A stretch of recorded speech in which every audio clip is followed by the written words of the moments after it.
Hola, ¿cómo están? Yo soy Dolores Tapia, esto es La Cantinta y me da mucho gusto y mucho nervio presentarme el día de hoy de esta manera telemática con todos los que están viendo este video, porque es la última emisión, el último capítulo de Tiempos de Resiliencia, Proyectos en Confinamiento, cosa que me da muchísima tristeza y al mismo tiempo muchísima alegría porque vamos a cerrar con Aristeo Mora, a quien voy a presentar, le voy a hacer así, va a entrar a estas constelaciones virtuales y vamos a charlar sobre dos proyectos. Él tiene más, dos, pero yo quisiera puntualizar dos proyectos que me parecen muy sensibles y que se desarrollaron. Uno de ellos sigue en curso durante este confinamiento. Tiempos de Resiliencia, Proyectos en Confinamiento, es un proyecto de La Cantinta abrazado por el Proyecto de Cultura y Salud de la Universidad de Guadalajara, mi alma mater, a quien agradezco profundamente.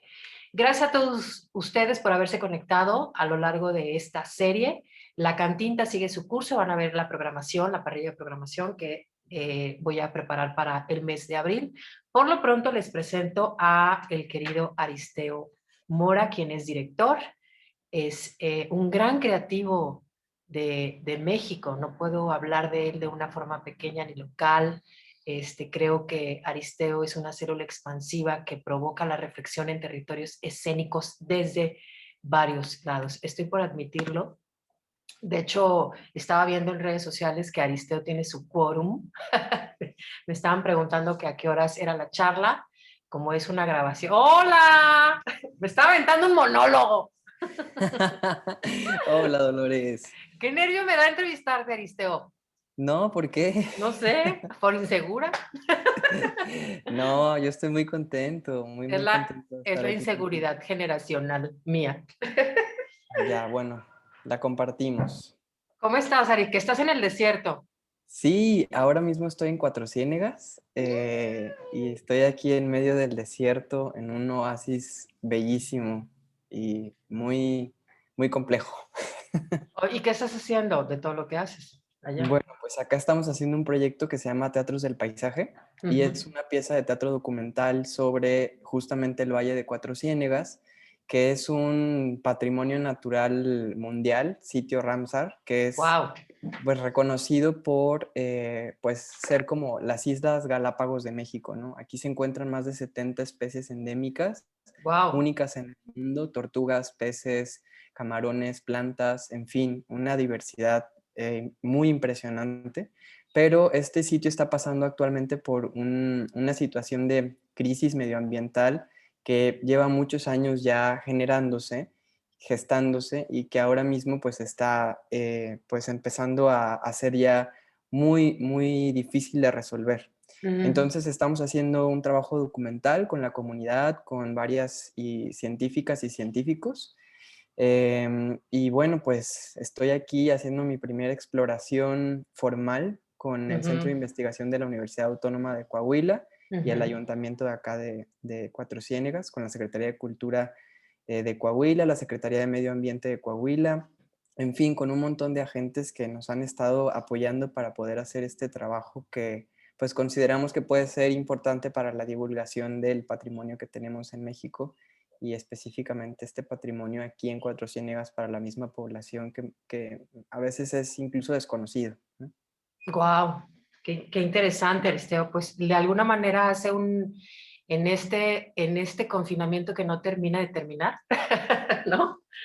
Eh, pues tuve contacto hace unos meses contigo y estabas en otro proyecto, en otra geografía, en otra, no puedo decir narrativa, pero en otra constelación poética. Y eso es, precisamente creo que por eso me daba miedo entrevistarte, porque dije, si yo estudio la entrevista de Aristeo ahorita, ya no Va a va a estar, estar ahí, mañana ya no va a estar ahí, ¿no? va a estar cambiando Ya quién sabe, constantemente. ajá, así de, no, Dolores, ese proyecto lo hice, ¿no? Pero bueno, finalmente creo que esta movilidad tuya, esta provocación, a mí algo que me interesa mucho, lo comentaba antes de que entraras a Cuadrito Zoom, es esta forma de estar haciendo cosas, ¿no? Y al inicio de la pandemia, o bueno, a mitad de la pandemia, tuve el honor de coincidir para conocer un poco tus provocaciones reflexivas en la escuela ficticia. Ahorita Sí. volvemos a Cuatro Ciénegas, pero a mí me gustaría muchísimo que me platicaras de alguna manera la resiliencia, pues en todo lo que hemos hecho casi todos en este proceso apocalíptico que hemos compartido, porque aparte no solo lo hemos vivido, sino lo hemos compartido, eh, la hemos vivido todos, ¿no? Este tema de la resiliencia, que entendida como la capacidad del ser humano de sobreponerse y de enfrentar las adversidades. Bueno, en ese sentido a mi escuela ficticia me llega en un momento tal cual, ¿no? Como de reflexión, con la intención orgánica de reflexionar de otra manera y pum, de la maceta sale Aristeo, ¿no?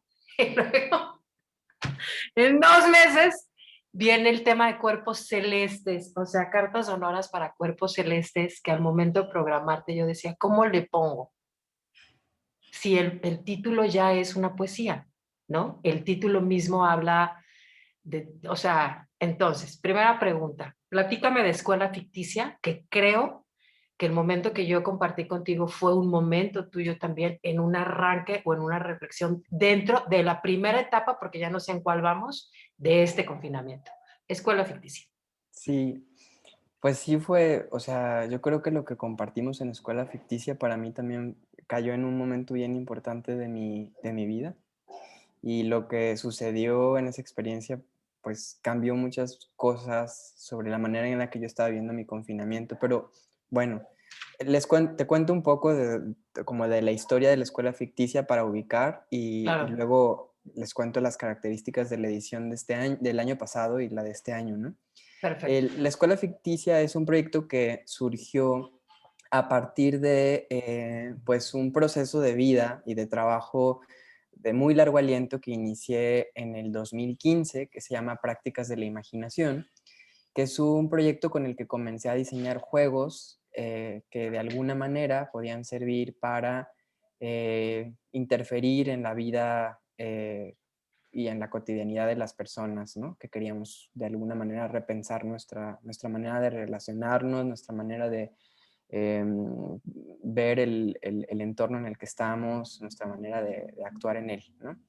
Y en este proyecto diseñé distintos juegos que servían, por ejemplo, algunos de ellos para crear falsas biografías sobre personajes de los que se tiene poca información. Este juego se llama Cortar, Copiar y Pegar, en el que yo invito a las personas de mi generación y a personas de otras generaciones a que me hablen sobre sus abuelos paternos, Ujú. porque yo quiero de alguna manera comprender la biografía de mi abuelo paterno al que conocí muy poco.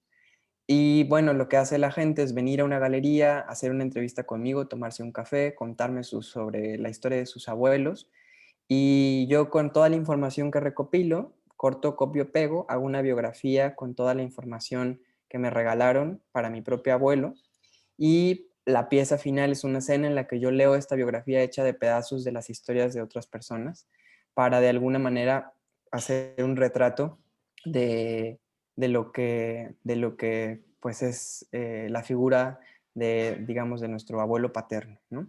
Dentro de este mismo proyecto de prácticas de la imaginación, diseñé juegos para reimaginar el barrio, juegos que sirven para reimaginar el trabajo, juegos que sirven para viajar en el tiempo e imaginar nuestro futuro. Y uno de los juegos que diseñé en este proyecto se llamaba La Escuela Ficticia.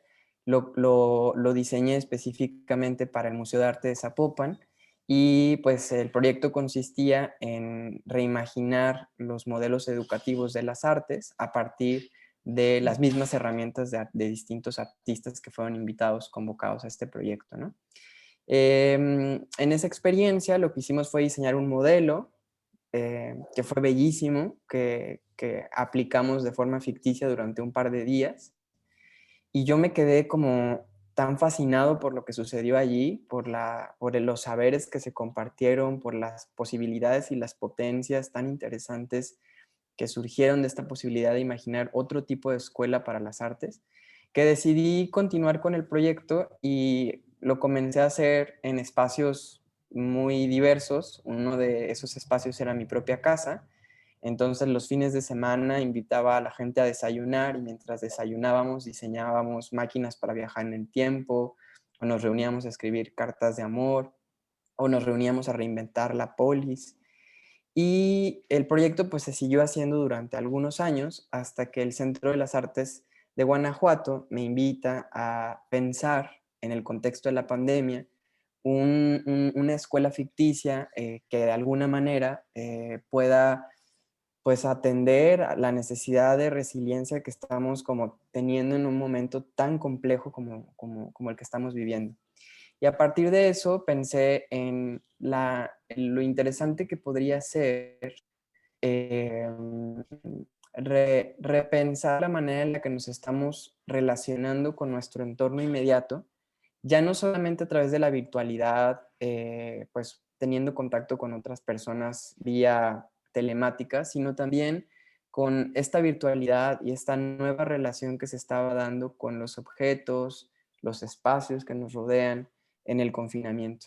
Y a partir de ahí surgen 3 microtalleres que intentan de alguna manera indagar en estas relaciones que estábamos sosteniendo en la pandemia. Uno de ellos tiene que ver con pensar los paisajes que a veces de forma, digamos, imaginaria habitamos mientras estamos en estos espacios de confinamiento.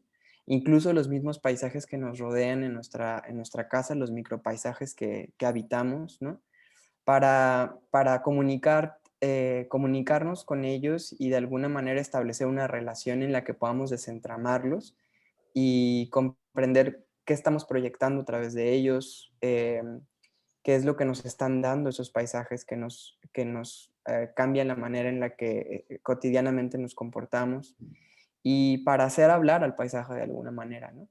Estas son las topoficciones a las que les llamamos así, Ujú. porque de alguna manera a través de la ficción es que podemos también, creo yo, construir narrativas para las cosas que a veces son innombrables, ¿no? Otro de los microtalleres era un taller enfocado a pensar cómo hablan las cosas que nos rodean, las cosas que hablan, se llamaba. Y con él desentrañamos la memoria de los objetos que nos acompañan en casa, ¿no? Para también, pues de alguna manera, pues entender que nos comunicamos con más cosas de las que creemos, ¿no? Que a veces son más que humanas, a veces son nuestras propias mascotas, a veces son también pues los regalos de nuestros familiares, a veces son esas herencias familiares que tenemos también en casa guardadas, ¿no? Y estos objetos nos hablan todo el tiempo y son parte de nuestras relaciones en el confinamiento. Y por último, hicimos un taller de ilusiones ópticas, que en realidad era un taller para imaginar cómo hacer aparecer esos otros lugares que deseamos y que necesitamos en el confinamiento, ¿no? Cómo hacer aparecer eso que desesperadamente ansiamos que regrese, que es pues la posibilidad de poner nuestros cuerpos, nuestras cuerpas en otros espacios. Ujú. Y bueno, trabajamos mucho sobre la idea de perspectiva.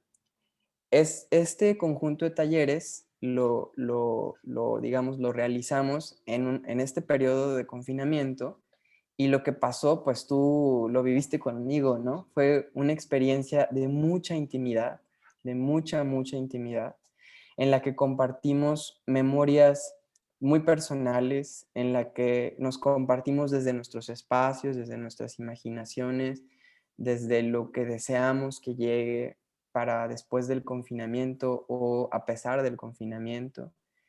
Y yo lo que de alguna manera como viví como importante es la posibilidad de establecer relaciones empáticas e íntimas en un momento en el que no podemos vernos ni tocarnos, ¿no? De forma presencial. Y pues los resultados fueron realmente bellos, ¿no? Cada participante propuso diferentes artilugios para conseguir que pudiéramos ver lo que deseaban, para hacer hablar a sus objetos, para comunicarse con sus paisajes y desentramarlos y compartirlos. Y bueno, una cosa que me tiene muy emocionado es que estos materiales serán Ujú. compartidos a través de una publicación que estamos haciendo ahora, que es una compilación que que pues reúne todos los trabajos de las personas que participaron en la primera y la segunda edición de esta escuela ficticia, y que, bueno, será una publicación virtual y una publicación también física, que regalaremos un pequeño cuaderno de la escuela ficticia con algunos textos que hemos escrito en colaboración con La Memoria del Instante, un proyecto muy, muy bello también que está pensando en cómo capturar la memoria de esta experiencia de confinamiento. Y pues en colaboración también con todas y todos los participantes, ¿no? Que escribieron muchos textos, hicieron muchos artilugios que estarán allí para que la gente los pueda utilizar y para que también pueda imaginarse sus propios artilugios. Eso a grandes rasgos sobre la escuela ficticia. Una aquí es que, ¿ves? Porque me da cosa entrevistarte, porque es así, así, 5 preguntas intangibles, otras intangibles, ¿no? Así, ya me fui por 10 lados. Pero una de las cosas que yo recuerdo a nivel orgánico, porque ahora no te voy a hablar como entrevistadora, sino voy a sacar un poquito de este testimonio. Algo que recuerdo que en la escuela ficticia me pasaron 2 cosas, y esto lo digo, lo pongo ahora sí que es en la pantalla y sobre la mesa para poder engarzar mi siguiente pregunta. Yo recuerdo que una de las primeras sensaciones personales mías que corresponden a mi historia y nada más que me sucedió en la escuela ficticia fue el enojo. ¿Te acuerdas que recuerdo que fue como, sí, de pronto hubo como 2 días que dije, ¿qué tengo? ¿No? O sea, ¿qué pasa en mi cuerpo? ¿Por qué estoy enojada? ¿No? O sea, de hecho, entre paréntesis, pinche Aristeo. O sea, ¿no? O sea, ¿eso qué? No, fue como, y luego hice una revisión, una revisión, y recuerdo que estábamos en un momento muy poético, revisando algunas cosas muy sutiles. Tú estabas como con una cosa, cobija en la cabeza. Y yo recuerdo que dije, o sea, aunado a eso que nos has compartido de indagando, revisar los modelos educativos, ¿no? Entonces, de pronto, creo que reviré a esa Dolores joven, soy muy joven, pero era más joven, enfrentándose a los modelos educativos del teatro, ¿no? Y me acuerdo esa eterna lucha mía personal, corresponde a mi historia y mis traumas, nadie se siente agredido. Y recuerdo como esa lucha constante, ¿no? Donde por mucho tiempo yo quise en esos paradigmas teatrales insertar la poesía. Y de pronto te encontrabas con maestros no, esto no va aquí, ¿no? Como si fuera una receta, por decirlo así, ¿no? Esto lo tengo como en mi memoria emocional. No, esto no va aquí, ¿no? Que creo que fue algo, una incisión que hizo evidentemente que entonces yo vinculara la danza por otro lado, ¿no? La poesía en términos narrativos por otro lado y el teatro por otro lado, y encontrar de alguna manera a lo largo de los años atisbos para unirlo, ¿no? Pero recuerdo mucho como esa sensación física, ¿no?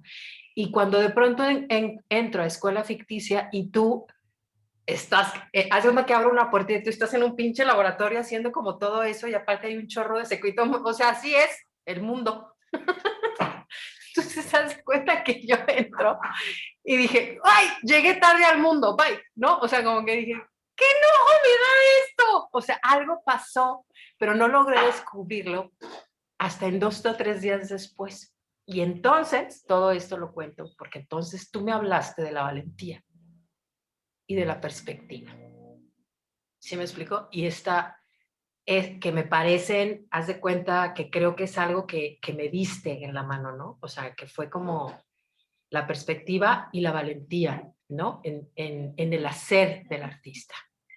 ¿Sí me explico? Esto lo pongo sobre la mesa porque me gustaría que nos hablaras precisamente de eso. Y ahorita sobre las indagatorias teatrales, pero ¿qué es la perspectiva? ¿Cómo nos definirías la perspectiva en el hacer, en eso que tú propones para reflexionar? ¿Qué es la perspectiva? Y para ti, ¿qué es la valentía? Ay, qué fuerte, Dolores, qué fuerte Esto, responder a esa pregunta tan compleja, tan grande. Pues no sé, o sea, realmente yo no sabría cómo contestar a eso. Creo que puedo poner mi experiencia y puedo poner algunas ideas que he ido encontrando, ¿no? En la escuela ficticia me encontré y justamente en el cuaderno, quien lo quiera leer se encontrará con los apuntes que hicimos sobre lo que podría ser la perspectiva, ¿no?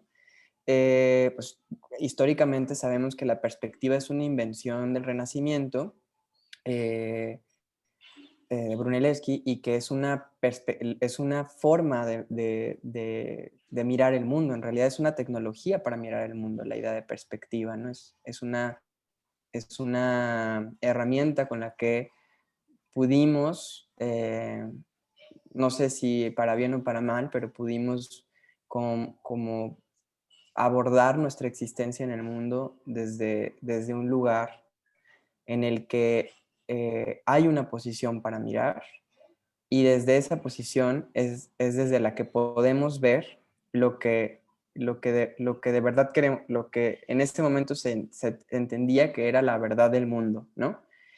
Y esta perspectiva, tú, ahorita me viene un poco a la cabeza todo esto que tú haces. Tú la estás haciendo un artilugio, una herramienta, ajustando todo el tiempo. Es decir, Aristeo Mora es exactamente lo que está ajustando todo el tiempo. sí, o sea, de hecho la idea es jugar con el concepto de perspectiva para entender que la perspectiva es un sistema para mirar, es una tecnología para mirar. Y no solo para mirar, sino para percibir el mundo. Si echamos a andar un poco hacia atrás, eh, eh, la historia de la perspectiva, Panofsky, por ejemplo, nos habla de cómo la perspectiva es un sistema propioceptivo para comprender el mundo. Y aún así existe como una escisión entre les humanes y la naturaleza o el mundo, como si fuéramos dos cosas separadas. Pero también podríamos comprender que la perspectiva es una manera, digamos, como de ordenar la percepción y construir al ordenar esa percepción una manera de hacer el mundo, ¿no? De existir en el mundo, por lo tanto. Y yo creo que lo que es interesante jugar con el concepto de perspectiva para retomarlo, decolonizarlo, revolverlo, es que yo creo que es posible construir distintos artilugios para mirar y hacer el mundo, y por lo tanto, para situarnos de maneras distintas en él y abrir nuevas posibilidades para existir, ¿no? Que es de alguna Entonces, creo manera que la lo que ha erosionado profundamente el COVID, ¿sí? sí, sí, completamente. Ha cambiado nuestra perspectiva por completo, porque nuestras relaciones están mediadas por la pantalla, porque nuestra manera de vivir nuestra corporalidad, pues es otra definitivamente, porque vemos y sentimos de otra manera a partir de, pues, este nuevo sistema de organización social que estamos viviendo, ¿no? Cambió la perspectiva. Y jugar con la perspectiva en este cambio, en el que, bueno, ya nos enfrentamos a un cambio radical de la manera en la que vivimos en el mundo, pero ¿y si, que esa es una pregunta que me gusta mucho, y si hubiese otras posibilidades de existir en este confinamiento, y si pudiéramos generar otra forma de ver y estar que fuera más íntima o en la que pudiéramos compartir cierta intimidad a pesar de las distancias sociales que tenemos que establecer? Y si existiera eso, ¿cómo sería, no? Y eso es un poco lo que en la escuela ficticia intentamos inventar al repensar la noción de perspectiva. Ujú. Ahora, eso requiere mucha valentía, sin duda, ¿no? Sin duda, porque en principio se trata también de enfrentarse con las maneras en las que vemos, y ahí hay todo un trabajo como de construcción personal, ¿no? De agujerearnos primero a nosotras mismas y de permitirnos el compartir no solo nuestra manera de ver, sino nuestra manera de sentir y estar con las otras personas, ¿no? Que es algo muy difícil de hacer, sin duda, porque en la perspectiva en la que estamos acostumbradas a ver las cosas, hay ciertas distancias que hay que respetar para, para mirar y para relacionarse con el otro ente desde lo que de forma, digamos, histórica se nos ha como educado como lo correcto, ¿no? Como para relacionarnos de una manera, digamos, como adecuada. Pero, ¿y si nos tocamos y si nos vemos desde otro lugar? ¿Qué pasa, no? ¿Qué pasa si, aunque estemos a la distancia, compartimos ciertas partes de nuestra existencia, de nuestro ser, de nuestros deseos, que normalmente no son visibles, y les damos un lugar para que otras personas los puedan ver y compartir? ¿Qué pasa con eso, no? ¿Qué podría pasar? Y eso yo creo que fue muy fuerte en la escuela ficticia, porque lo que aconteció pues nos implicó personalmente mucho, porque había que compartir con las otras personas sus propios artilugios para compartirse y verse en el mundo, ¿no? Claro. Entonces, la Ahora, valentía. y esto me lleva a una tercera pregunta que a mí me parece que de manera orgánica está ligado, pero no sabría cómo explicarlo, esto de la perspectiva de la valentía con la resiliencia, ¿no? Que es algo que de alguna manera ha hecho posible esta serie, el cuestionarnos, el reflexionar acerca de eso, pero también, según la historia de cada quien, nuestra visión, perspectiva de resiliencia es diferente.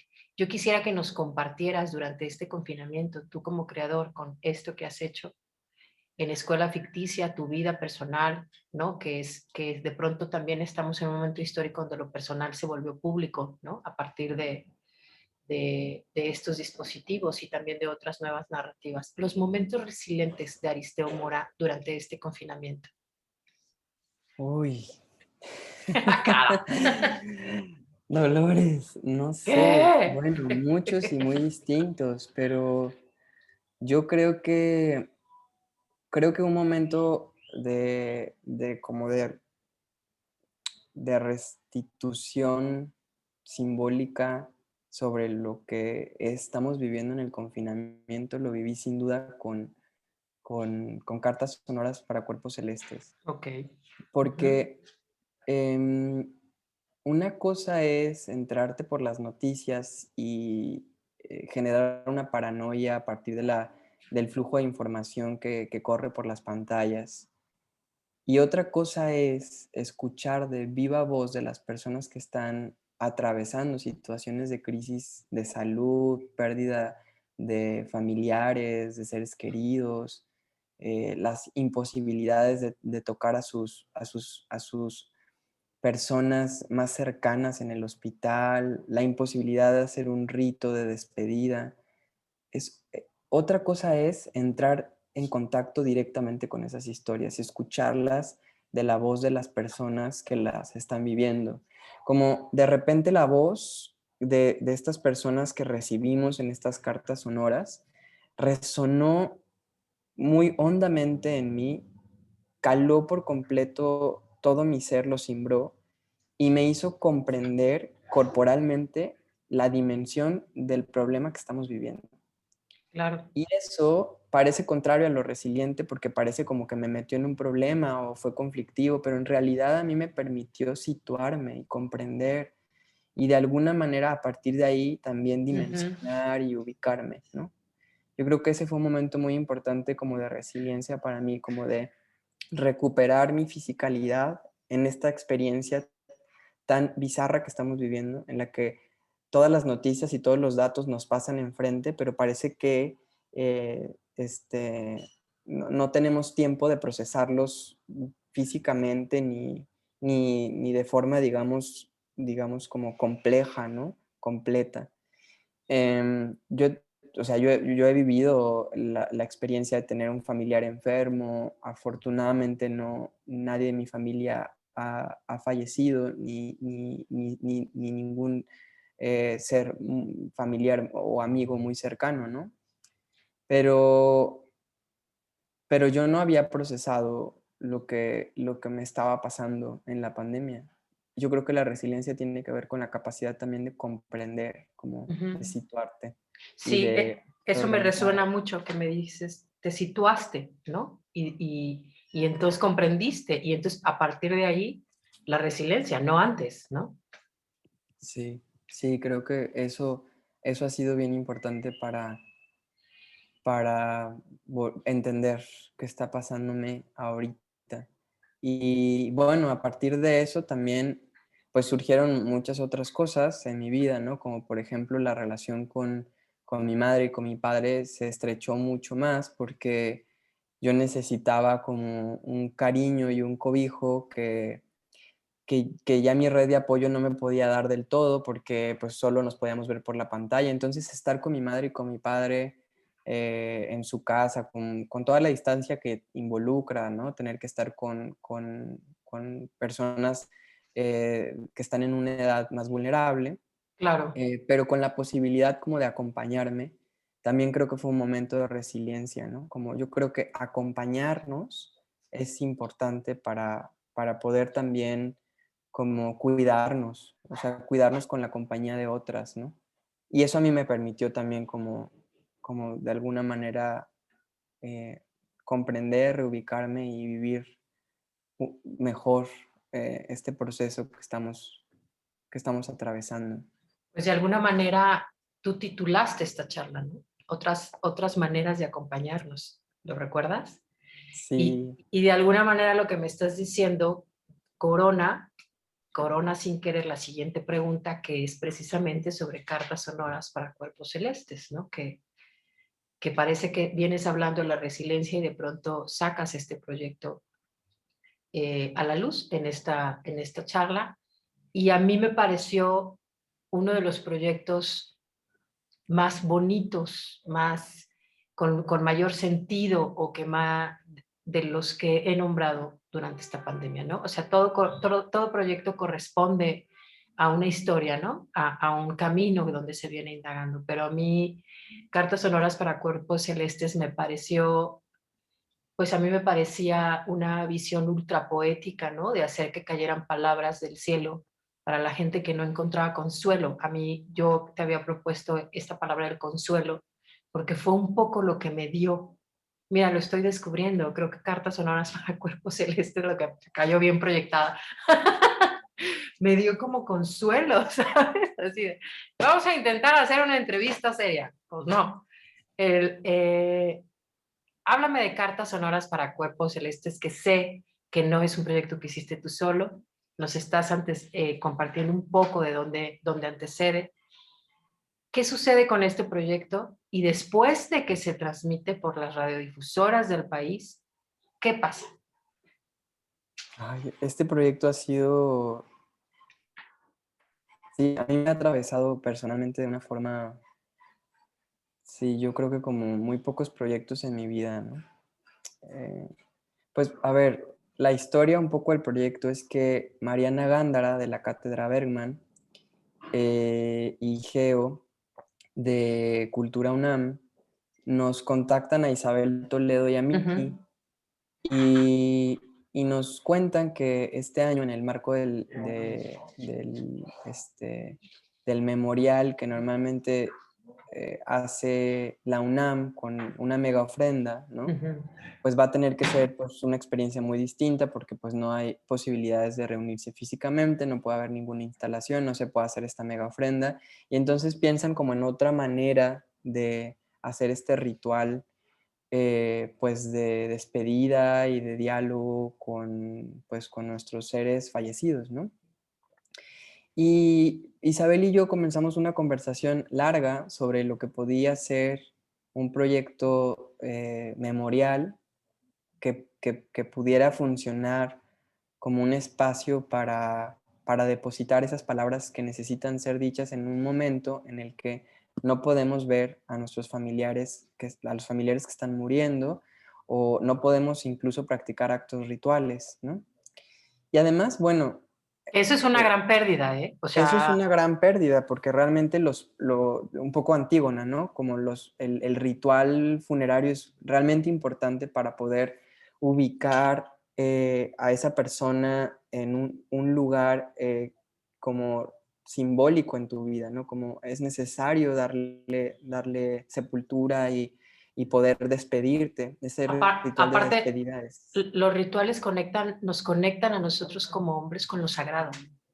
Sí, y es una manera digamos, como de restauración simbólica de la experiencia física que estás viviendo. Necesitas esa restauración, esa resiliencia y esa conexión con lo sagrado, pues permite como restaurar simbólicamente el problema que acabas de vivir, el trauma que estás Claro, viviendo. claro. Pero la realidad es que en la actualidad eso está prácticamente imposibilitado. Ahora, tenemos un antecedente y un contexto también en México.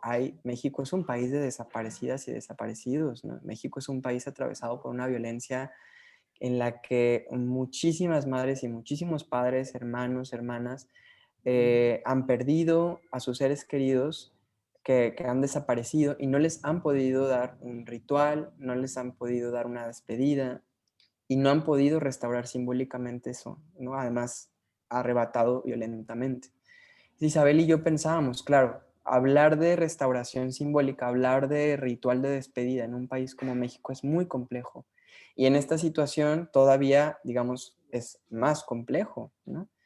Así que bueno, ideamos este proyecto en el que pensamos que era necesario como un espacio de acompañamiento, otra forma de acompañarnos. Ujú. Y un acompañamiento en el que tal vez no estamos físicamente, pero nuestras palabras resuenan y el sonido se convierte las ondas del sonido se convierten en una especie de abrazo también, en una manera física de tocarnos, ¿no? El sonido de la voz te toca a la distancia. Hicimos este buzón de voz y empezamos a recibir las cartas de despedida de las personas. Isabel y yo, junto con Kenji Kishi, que se encargó de toda la edición de las cartas y el diseño del espacio sonoro que las acompaña, pues empezamos a escucharlas, ¿no? Y yo recuerdo una tarde haber terminado de escuchar un paquete de cartas y estar llorando desconsoladamente, ¿no? Porque había entendido, me da todavía como mucha, Ujú, ujú. había entendido la profundidad del problema, lo que significaba este problema, pero al mismo tiempo me sentía sentía que estaba acompañando al escuchar y me sentía muy acompañado al sentir que me estaban dejando también escuchar, ¿no? Claro. Porque las Sí, el personas que nos... conmoverse, ¿no? Mover, como Sí, conmoverse significa moverse junto al otro, ¿no? Creo sí, que, exactamente. ¿no? Porque de alguna manera las personas que mandaron las cartas fueron también muy, muy generosas, abriendo su intimidad, ¿no? Compartiendo la intimidad para que pudiéramos acompañarles.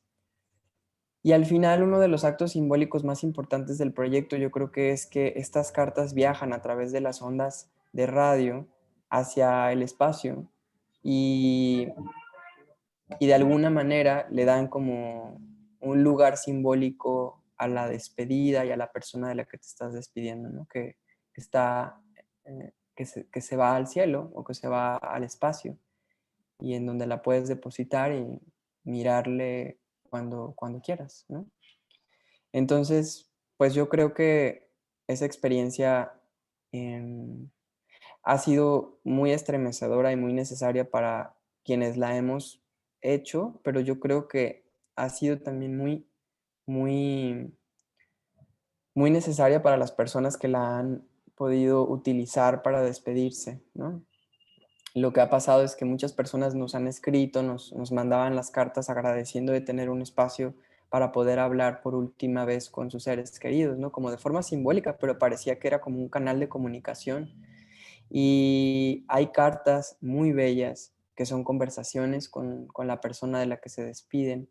Hay otras que son cartas en las que más bien se le rinde homenaje, se hace honor a la persona de la que se despiden.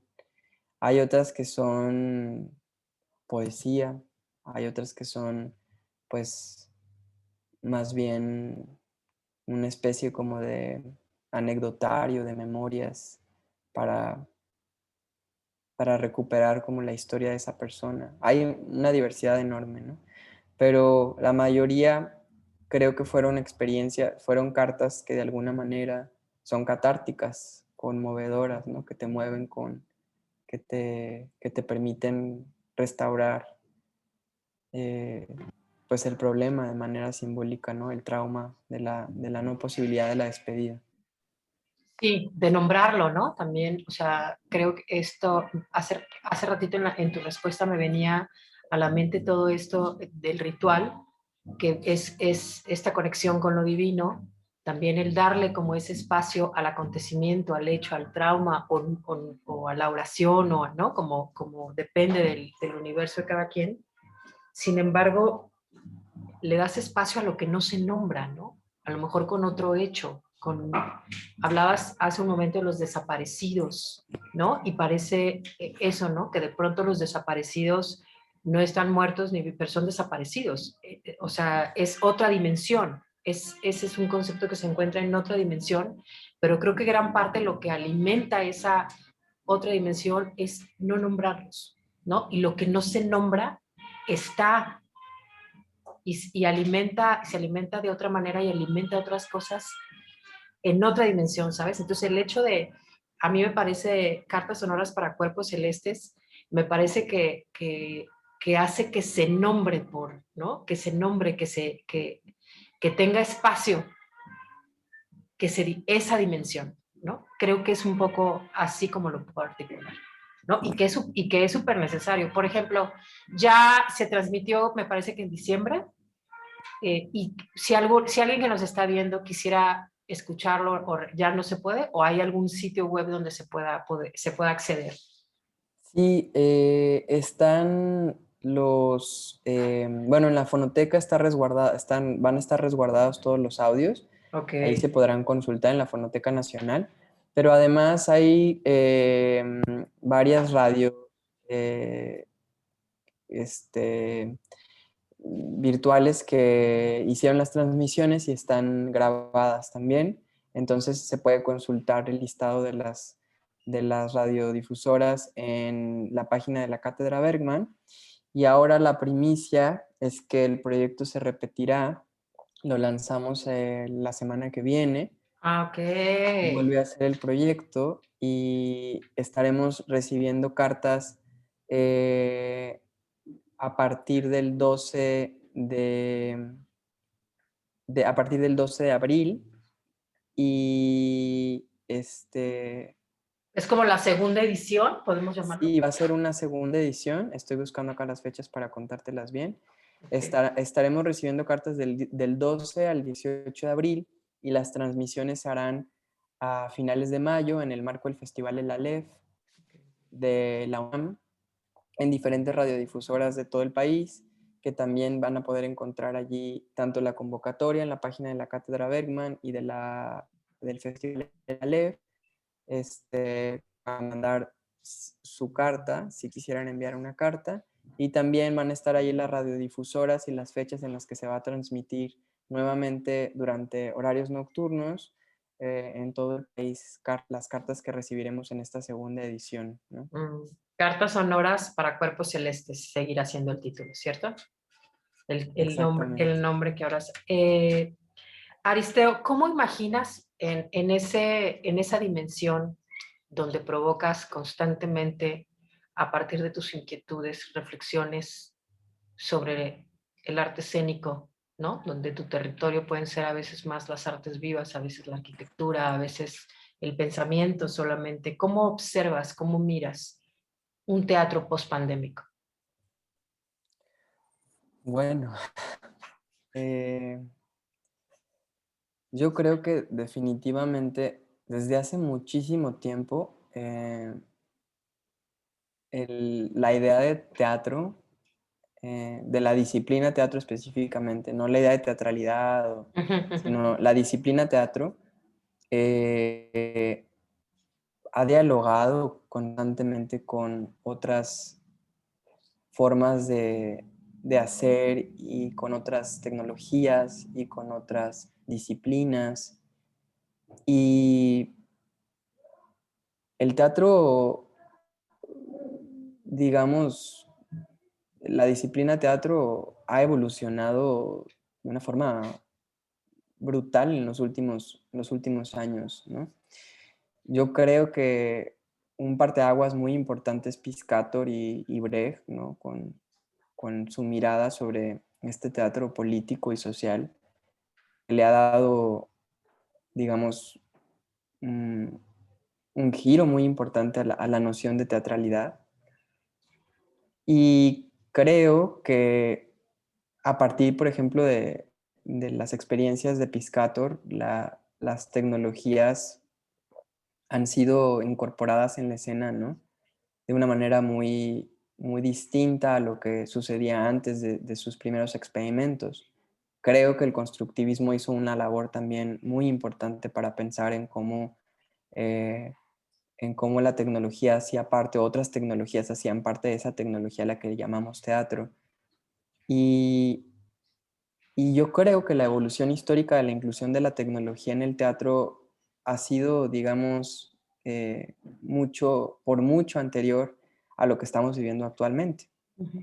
Eh, Creo que la pandemia nos ha dejado como resultado la pregunta sobre en dónde está el teatro y la pregunta sobre cómo la disciplina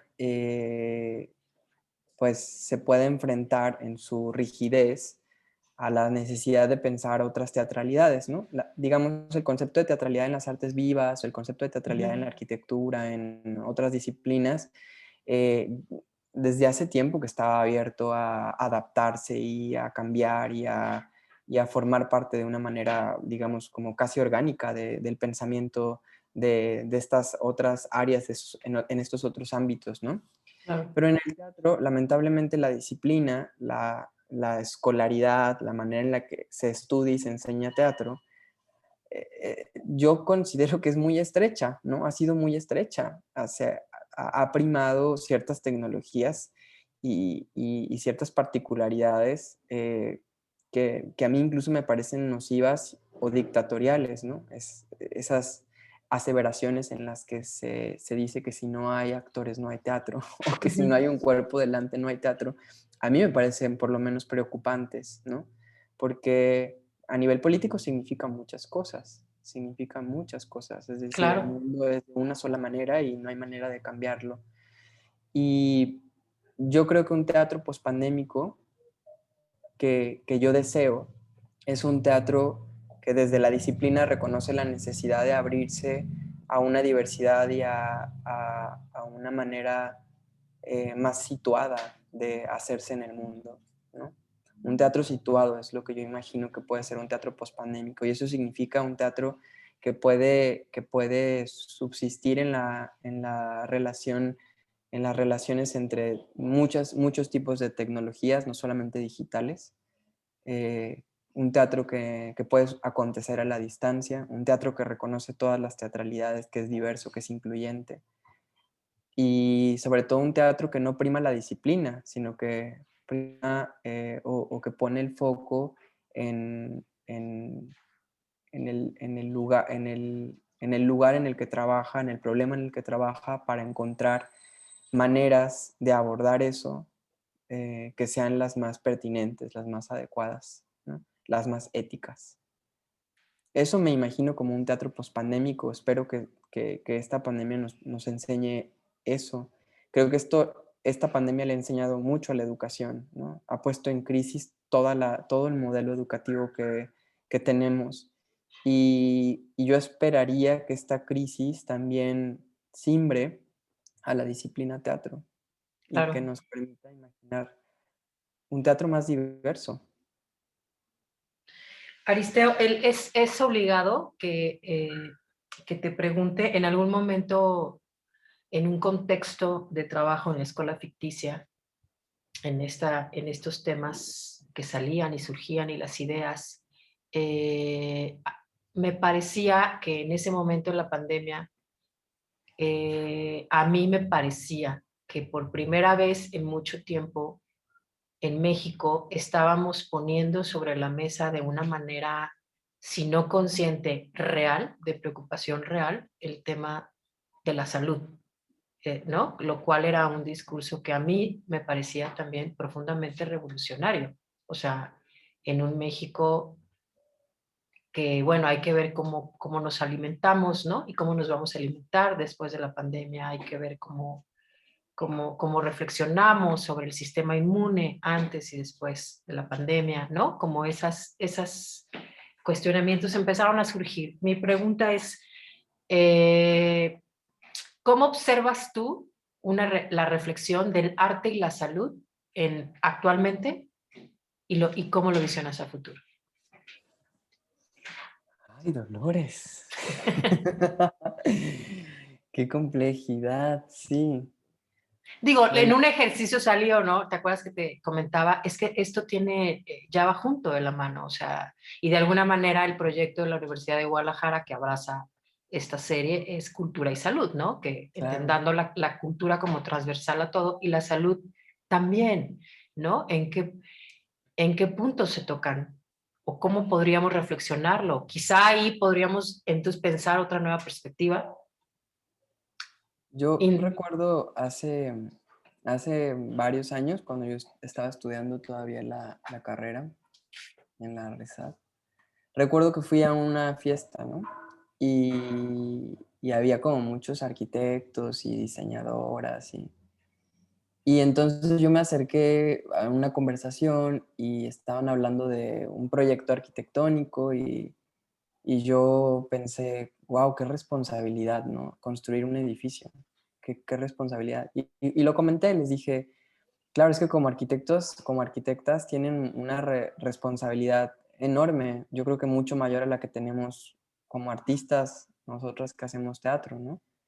Y entonces uno de los arquitectos volteó y me dijo, pues yo no estoy tan seguro de que ustedes no tengan una responsabilidad tan grande como la que tenemos los arquitectos, porque claro, nosotros tenemos que soportar un edificio y se puede caer y la gente se puede evidentemente accidentar o morir, etcétera, pero el impacto que como artistas con sus narrativas tienen sobre la vida de las personas las acompaña durante mucho tiempo, ¿no?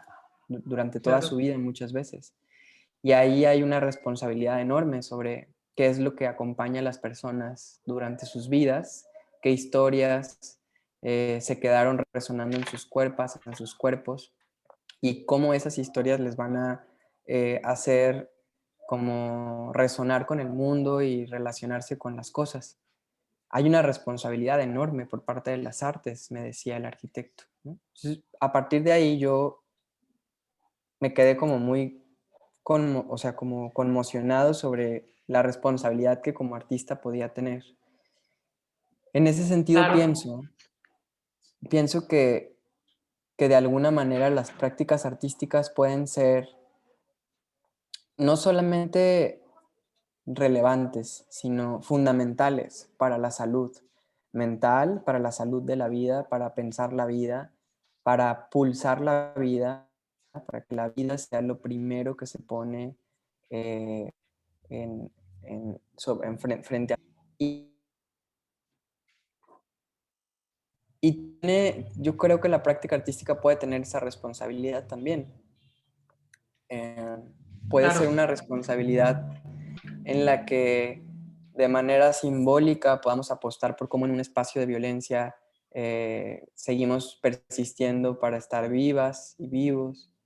Puede tener que ver con cómo nos acompañamos de otras maneras para estar, digamos, saludables, poder ser sociables, poder convivir de otras maneras, más amorosas, más cuidadosas. Puede tener que ver con cómo cuidarnos como comunidad, con cómo cuidarnos como personas. Y, y en términos, digamos, ya más duros em, sobre ciencia y arte, sobre cuidados sanitarios y arte, creo que muchas de las herramientas conviviales y muchas de las perspectivas que podemos aportar desde el arte, que pueden ser más holísticas, eh, pueden tener un impacto bastante positivo y yo creo que un impacto también como importante en la manera en la que se piensa la medicina, en la manera que se divulga la información científica. Ujú. No por nada, muchos de los escritores y escritoras más conocidas, por ejemplo, del teatro, eran doctoras y doctores, ¿no? Chekhov era un doctor, ¿no? Y ahí hay todo un trabajo sobre salud mental y sobre salud corporal y formas de cuidado en sus obras, que es importantísimo, ¿no? O sea, nada más La Gaviota, que termina con un suicidio, ¿no? Ujú. Hay todo un trabajo sobre salud y arte en sus textos. Creo que ahí la relación entre arte y salud tiene que ver puede tener que ver con eso, con cómo responsabilizarnos con nuestras formas de vida y con cómo el arte puede devolverle a las ciencias, a la salud, a la medicina, formas más humanitarias de pensar la corporalidad, de pensar la vida de las personas también, ¿no? Cierta sensibilidad sobre lo que somos y sobre cómo nos vivimos. Claro. Y creo que también las ciencias de la salud como tal, ¿no? Por hablar como de ese territorio que en este momento nos parecería asimétrico o ajeno, tendrán sus propias preguntas, ¿no? Es decir, este periodo de oscuridad, pues realmente la oscuridad también te habla de la luz, ¿no? Entonces creo que surgirán nuevas preguntas, ¿no? Es decir, una de ellas es cómo elevo desde el día a día, ¿no? ¿Cómo elevo mi sistema inmune si quizá en esta cuestión médica o me habían dicho otra cosa, ¿no? Es decir, creo que también la visión, así como hablabas del teatro, la visión convencional de la medicina tendrá que hacerse preguntas. Yo Sí, creo, ¿no? A lo mejor completamente. ayudada de otros lados como una herramienta, ¿no? Y es una de Sí, esas completamente. herramientas puede ser el arte, no lo sé, ¿sabes? Lo siento Justo, perdón, adelante. no, justo, perdóname, justo ahora aquí en Cuatro Ciénegas, uno de los grandes problemas es el agua, ¿no? Sufren un problema de sobreexplotación del agua que está desecando el valle y está haciendo desaparecer especies endémicas, está haciendo, digamos, está haciéndonos desaparecer esa sobreexplotación, ¿no? La comunidad está sufriendo pues de la desecación. Y uno de los grandes trabajos que tienen que hacer los nuevos científicos y científicas que se incorporan a la comunidad por parte del Centro de Investigación de la Universidad Autónoma de Coahuila es el desarrollo de tecnologías alimenticias y tecnologías agrarias que puedan solventar el problema de la sobreexplotación, ¿no? Que reimaginen y reinventen la forma en la que podemos convivir con el medio ambiente para llevar una relación más equilibrada en la que el agua nos ajuste a todas, tanto al medio ambiente como a las personas. Porque no se trata solo de preservar el medio ambiente o solo de preservar a las personas, sino de buscar una relación más simbiótica, ¿no? Y el propio valle nos habla de eso, la naturaleza es muy inteligente, los tapetes microbianos de la zona son tapetes de infinidad de bacterias que viven en sinergia y que se protegen. La doctora Valeria Sousa nos decía, la diversidad se protege. Esa gran frase de la doctora Valeria a Qué mí me dejó bonito. pensando mucho. Ujú, Sí. ujú. Y uno de los trabajos que hay que hacer acá como artistas es justamente devolverle a la comunidad una visión más cercana, más empática, poética incluso, ¿no? Existencial, sobre por qué esas tecnologías alimenticias, esas tecnologías agrarias son importantes para nuestras vidas, ¿no? Entonces ahora que estoy trabajando con este grupo de científicos, entre otros muchos más, uno de los grandes trabajos que tenemos como que hacer en sinergia entre personas del archivo municipal, de cultura del municipio, del grupo de científicos de la universidad, de la Casa de la Cultura, de las promotoras de medio ambiente, es conseguir como generar un programa en el que la práctica artística se convierta en una práctica también de cuidado. El arte como una forma también de experienciar o de poner en práctica formas de cuidado, ¿no? Y una de esas formas de cuidado tiene que ver con aprender, por ejemplo, cómo hacer huertos tras patio, cómo recuperar las especies endémicas de plantas para preparar alimentos que desde hace muchísimos años se llevaban preparando aquí hasta que se tuvo que empezar a importar comida de otros lados porque pues había que adaptarse a un imaginario global de lo que es la comida, cuando en realidad aquí las especies endémicas podían perfectamente mantener a las personas como alimentadas de forma muy sana, ¿no? Y el arte se convierte en un espacio de convivio, de aprendizaje, de intercambio de saberes que nos permite mejorar nuestra salud, nos permite mejorar la salud del medio ambiente y replantear la manera en la que nos relacionamos como personas, tanto entre nosotras como con el entorno en el que vivimos. Entonces, pues el trabajo del arte también podría ser construir estos espacios para ensayar otras formas de organización social, ¿no? A través de la ficción, de la literatura, de mil cosas, pero que al final lo que ponen en práctica son otras formas de cuidado. Qué bonito lo que estás haciendo allá, Aristeo. ¿Cuándo arrancó este proyecto? Este proyecto arrancó con la beca de jóvenes creadores del FONCA en diciembre del año pasado Ok. y ahora pues se está desarrollando hasta diciembre de este año. De este año. Y por lo pronto, digo, porque estaría increíble que pudiéramos más adelante platicar de eso, como enfocado solamente en el proyecto, pero por lo pronto para cerrar, a mí me gustaría nada más recuperar las fechas de la segunda edición de Cartas Sonoras para Cuerpos Celestes, que abre el 12 de abril, pueden enviar sus cartas. Sí, Y cierra, el 18 de abril. ok. Pueden enviar sus cartas del 12 al 18 de abril enviando un mensaje de WhatsApp al 3327199149.